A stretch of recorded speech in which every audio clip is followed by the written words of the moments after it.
Hello, Stitchers. Welcome to Stitch Please, the official podcast of Black Women Stitch, the sewing group where Black Lives Matter. I'm your host, Lisa Woolfork. I'm a fourth-generation sewing enthusiast with more than 20 years of sewing experience. I am looking forward to today's conversation, so sit back, relax, and get ready to get your stitch together.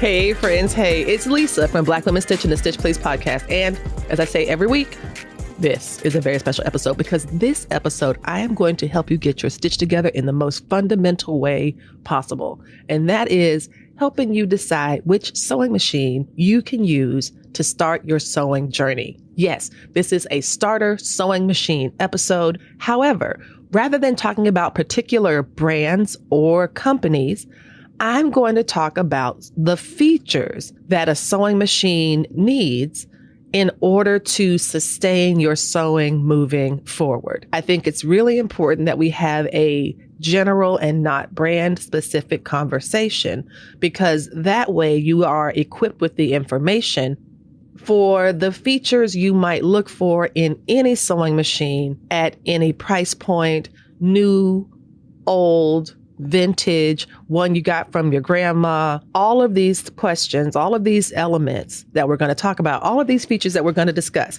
regardless of where you get your machine, these are the features you'll want to look out for and to think about. In addition to going over a few sewing machine features and why they are important, I've also invited other folks to join me for this conversation. And if you would like to participate in this or another conversation, just hit me up on the Black Women Stitch SpeakPipe. This is a nice little app. You can use it on your desktop or on your laptop. You press a button and you can send me a voicemail for up to 5 minutes. And we take these voice messages, these voice memos, and include them in the Stitch Please podcast for episodes that are just like this.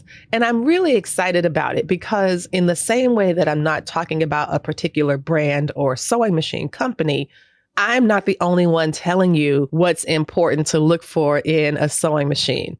The sewing community is very vast and it's very rich and capable. And I'm very happy to have a variety of voices joining me today to explain why the sewing machine features they describe are so important for beginning or starter sewing machines. After we go through some of these features, I'll conclude the episode with some general tips or advice about research, testing, local versus online. All of these things are elements that we are going to discuss after we've heard from all of our very special guests. To begin, a seam allowance is the amount of space included in a pattern piece that allows you to sew it together. You have to have a certain margin between the cut edge of your fabric and the sewing line. There are popular or standard seam allowances for different types of sewing, especially based on your location. I'm speaking from the U.S. perspective, and here are some of the standard seam allowances that you'll find. A 1/4-inch seam allowance for quilting, for piecing quilt blocks together. A 3/8 inch seam allowance for some independent patterns. And then you have the 5/8 inch seam allowance for the big 5 patterns. Some independent pattern companies also include a 1-inch seam allowance, and then some patterns, some sewing patterns, European patterns in particular, do not include seam allowances at all, and you are meant to add your seam allowances. The reason I'm going on about seam allowances is because sewing on that line will determine whether you are using the seam allowance in the right way, or if you are off and your garment or project will not fit properly because you have not constructed it in the way it was designed. Many sewing machines will help you by including seam allowances right on the needle plate. The needle plate is when you are sitting in front of the sewing machine, you put your hands on either side of the bed of the sewing machine, and you're looking at the needle. The needle is pointing down toward the needle bed and the bobbin case. We're going to talk about those two things right now, but Angel's going to get us started on why the seam allowance is so important and what some of her wishes are for sewing machine companies to make the seam allowances that much more obvious in sewing machines. It would be really helpful if all beginner sewing machines had a plate that clearly indicated the seam allowance. For example, it should have a clear marking for 1/4, 1/2, and 5/8 inch seam allowances. Even better is having the distinction of whether that seam allowance corresponds to the left needle position or the middle needle position. For left needle position, the measurements could be at the top of the plate. For middle needle positions, the measurements could be at the bottom of the plate, but clearly indicating what the seam allowance is, as that is one of the most difficult things when you're first learning how to sew, is keeping the line straight for the seam allowance. As Angel was describing, you'll want to make sure that your seam allowances are clearly marked on your needle bed. As Angel just suggested, you want to make sure that your seam allowances are clearly marked on your sewing machine needle bed. If that does not happen, if you don't have it on the machine, you can create it yourself. You can mark your own lines using a ruler and a fine line Sharpie, but make sure that you are measuring your needle position according to where you will mark that seam allowance. So just remember, you can do this yourself, or you can buy adhesive seam guides that will help you keep that line straight. So even if your sewing machine does not have it, if, for example, it's an older machine and the numbers have rubbed off over the years, you can buy an adhesive seam guide that will clear that up for you, and you'll have some clear straight lines to follow. Next, we're going to talk about bobbin. The bobbin is an important part of the sewing machine stitch. The sewing machine stitch is sometimes called an interlocking stitch because of the way that the top thread goes down into and meets or interlocks with the bobbin thread. And this is why sewing machine tension is so important. A good tension means that the thread is looped or locked together evenly at the top and at the bottom, or at the needle and the bobbin. The bobbin case is, again, one of those things that's really important to sewing, and also something that can be tricky to deal with. And so Cynthia has shared with us a wonderful reason why you want to have the type of bobbin loading that she's describing. And that's the top loading bobbin. Hi, Lisa. This is Cynthia Miller. My advice to a new sewist would be to try to find a sewing machine that has a top loading bobbin. The side loading bobbins can be a little bit trickier to get used to. Sometimes at the angle of how the side loading bobbin is located, it's maybe hard to navigate. And plus, the top loading bobbins, you can clearly see when your bobbin is running low. So that is my advice to new and upcoming beginning sewists. While Cynthia was explaining that using a drop-in or top-loading bobbin will be easier, help you to check the level of your bobbin thread, it's simpler to operate, Sean is here to tell you that you don't have to have a fancy-dancy sewing machine to get a really good start at sewing. Sean's going to tell us about what you need in a sewing machine in terms of stitches to help you get your stitch together. So what I think a new or beginning sewist needs is a sewing machine that just does a straight and a zigzag stitch, maybe a buttonhole stitch if they decide to use it later on down the road to better their skills. But they don't need an expensive machine that does a lot of different things. We're going to hear from Sean a little bit more a bit later, but shout out for letting us know that you can choose a machine that has some basic functionality, a straight stitch, a zigzag, buttonhole, and many machines come with many more stitches than this. Now we're going to hear a completely different way to think about assessing the health of a sewing machine. And that's from Sham Zeldine Rogers. I'm so excited to have her share how you can use a more sonic way to get your stitch together with a new machine. Hi, this is Shamsuddin Rogers. When I am looking at a new sewing machine, especially one for a beginner, I think it's so important that it makes a consistent, smooth, and even sound. When I can hear that same reassuring sound, I know that everything's going okay with the machine. If it has a choppy sound, that lets me know that something's wrong with the needle or the stitch or the bobbin or the fabric, and I need to take my foot off the pedal and investigate. If the machine is choppy at base, then I don't know what to do. I don't know how to tell if the machine is okay or if the problem is happening because of me, the user. Shams raises an excellent point about not knowing whether the error is an operator error or if it's something that could be wrong with the machine. Troubleshooting can be difficult to do when you are new and don't know what to expect. And this is where we return to Sean talking about the importance of community. Not only to be held accountable for your, not only for creative accountability, but also for troubleshooting and things like this. So thank you, Shams, and thank you, Sean. Hey, friends. Hey, I know you're enjoying the audio version of Stitch Please, and thanks so much for listening. But you're missing out on all the great stuff going on behind the scenes. That's why I'm inviting you to join our Black Women Stitch Patreon. For as little as $5 a month, you can see all the video versions of the podcast. Plus, you get some amazing swatch cards. You know how much I love these swatch cards. Look, see how cool these are?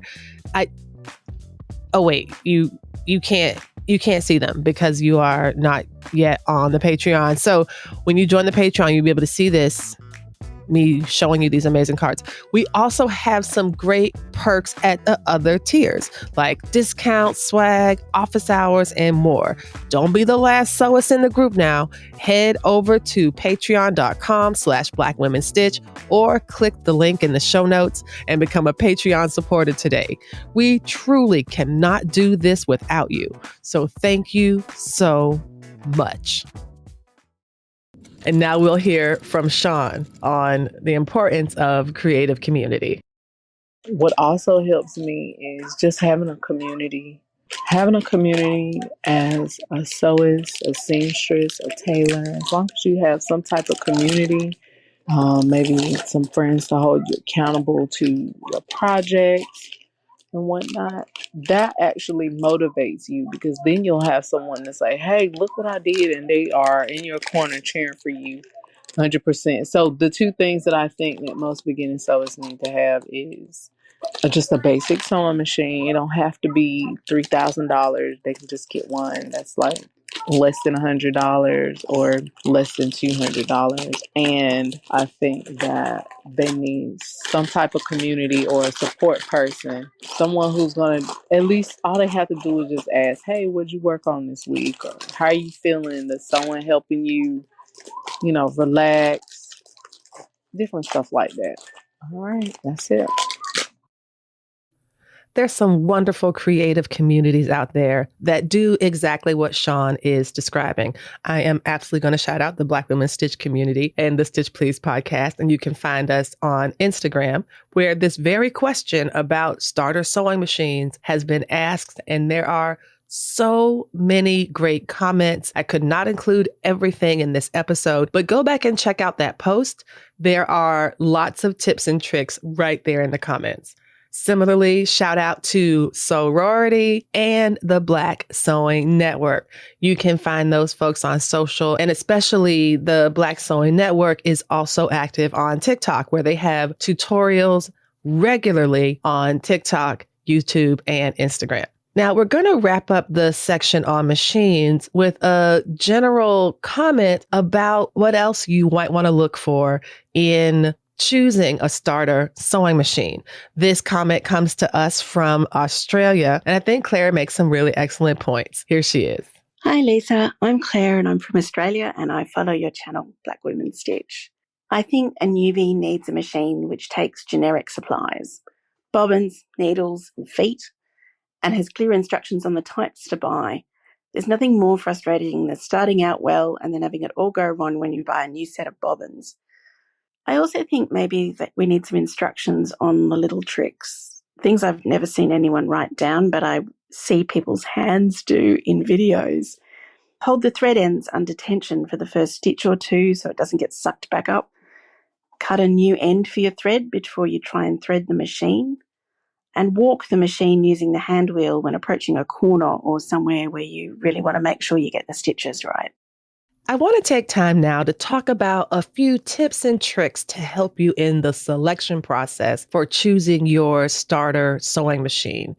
You have heard folks talk about the importance of community, of finding a few tips and tricks like holding the threads under tension. These are all things that you can find in tutorials. You've heard about how you should listen to the machine to understand what is normal for that machine, as well as why it's important to recognize or clearly have marked your seam allowances on the plate of the sewing machine. Now we're going to talk about how we can make that decision. How do you make a good choice? The first thing I'd recommend is testing out the machine in person, having your hands on the machine, testing it, trying it out. That is, I believe, one of the top ways of doing this. If you don't have a local dealer in your area, if you have someone that has this machine and you all are friends and they might let you try it, I mean, that's, again, a little risky, but anything you can do to sample stitch or sit at the sewing machine is a good thing to try.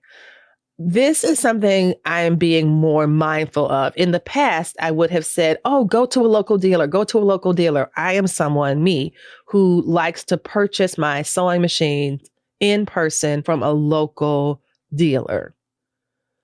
I have to acknowledge, however, this can be risky for Black customers because, like everything in America, there is racism. We want to support and uplift small businesses, but small businesses owned by white folks and non-Black folks have a history of being racist to Black people. And the sewing space is no exception. You would not believe the number of times I have been told that someone went into the so-and-so dealership and the people working there didn't speak to them. I know that everyone has these stories. It is not just Black people, but this podcast centers and celebrates Black experience. So that is who we are talking about. And my friends, and in some ways myself, have been very disappointed by local dealers of very prestigious brands who have disappointed us in some profound ways. Either learning that the owner of the shop that I had spent thousands of dollars on thought that Colin Kaepernick's protest was stupid, just like the entire Black Lives Matter movement. And I was like, wow, I wish I had known that before I gave you $10,000. Or walking in an establishment and being ignored. So just to, again, reiterate, there's a reason that Black mental health improved during the work from home environment of 2020, because it did not have to go into the office and deal with racism. This is the same reason why a lot of Black folks prefer online shopping, because of the ability to protect one's dignity. So what do you do if you do not want to buy from a local dealer, if you do not feel supported or comfortable at a local dealer? So the advice that I'm giving now is just trying to get you to sit at a sewing machine. But if that is not possible, here are some other things that you can do. Read reviews. Do the old-fashioned thing. Find out what, if anything, has been written about this machine, what the reviews are. If you are buying it online, it is likely that that purchasing platform will have a review. And those reviews, some of them have to be determined by someone who has purchased the machine. So this is someone who is truly a customer and has used it for a while. You can see if their rating goes up or down, depending on the machine. So don't be afraid to Do your research and take your time with it. Another way to research is, in addition to reading reviews, is to research Facebook groups. That there are some sewing machine companies that have their own Facebook groups, as well as lots of different sewing groups that are about sewing and sewing machines. You can research the Facebook group. Now, y'all, there are so many people who go to Facebook groups and then ask the same question that has been asked in the group a zillion trillion times. When I say go research the Facebook group, I mean join the Facebook group. And once you are accepted, go into the search bar and put in your question, because you might find 7 threads of comments about the machine you are interested in. But don't just go there and say, hi, I'm the 90th person this week to ask about a specific machine, even though the policy of your group says otherwise. So asking people questions in a Facebook group is not research. Asking a question in the search bar of a Facebook group, that is research. Anyways, gosh, y'all, for real, I didn't mean that to sound so preachy, but it's annoying. Watch tutorials. Go on YouTube and watch tutorials. There are lots of people sewing on different types of machines right on YouTube. Put the machine in the search bar, and I bet you it's been tagged in quite a few videos. You'll get to see it. You'll get to follow this maybe a new person who's new to you and see how they use the machine all the time. And then they might even, if you have a question of them, hey, what do you think of this machine? Or I noticed that I was watching your videos that you switched from this machine to that one. That is something that someone who is creator might answer. So these are ways also that you can kind of acquire as much information as possible. The final thing I'll say is look for a good return policy, warranty, and maintenance agreements. Some of these things I know are only available if you buy the machine new. That's when you get your warranty. That's when you get a maintenance agreement, depending on what machine you're buying and at what level. Some companies sell a maintenance agreement for the machines they manufacture. Other independent shops might offer a year or a discounted cleaning in a year or something like that. So find out what support is available to help you get as much information as you can possibly have to make this decision. Thank you so much for listening to today's episode about choosing a starter sewing machine. Hopefully you have gotten some information that'll help you make a good decision, the features to look out for regardless of brand or whether it's new or used, the importance of testing or sampling a machine. But if you can't do that, do as much research as possible to supplement that for yourself. Thank you again. And let me know if you would like to participate, or if you have any comments about this episode or any other things we've been talking about on socials or elsewhere. Hit me up on the SpeakPipe. You can leave a voicemail message up to 5 minutes long. We'll include the link in the show notes. Thanks so much for listening, and come back next time and we'll help you get your stitch together. You've been listening to Stitch Please, the official podcast of Black Women Stitch, the sewing group where Black Lives Matter. We appreciate you joining us this week and every week for stories that center Black women, girls, and femmes in sewing. We invite you to join the Black Women Stitch Patreon community with giving levels beginning at $5 a month. Your contributions help us bring the Stitch Please podcast to you every week. Thank you for listening. Thank you for your support, and come back next week and we'll help you get your stitch together.